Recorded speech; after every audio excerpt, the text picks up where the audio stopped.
Hello kids, आज हम सीखेंगे एडिशन। तो चलिए देखते हैं। 2+1 = 3। 2+2, 2+2 =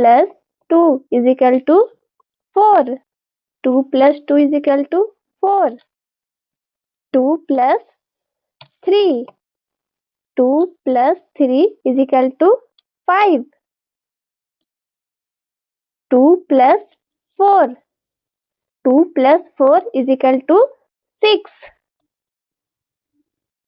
2+5, 2+5 = 7। 2+6, 2+6 = 8। 2+7, 2+7 = 9। 2+8, 2+8 = 10।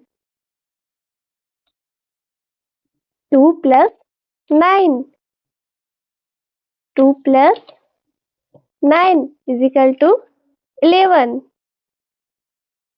2+10,